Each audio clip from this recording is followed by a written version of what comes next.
abagize inteko nshya y'inzibacyuho ya gisirikare muri Sudani babonanye n'intumwa z'Ubushinwa, Ubwongereza n'Ubuholandi mu gihe abantu ibihumbi bigaragambye i Khartoum bakomeza gusaba ubuyobozi bwa gisivili.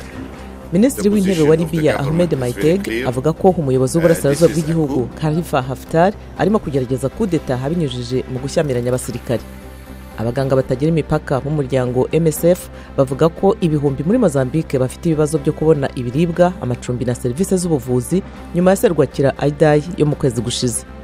Perezida wa Amerika Donald Trump we yahamagariye Boeing gukosora no guha isura nshya indege 737 Max nyuma y'impanuka yahitanye abantu muri Indonesia na Ethiopia.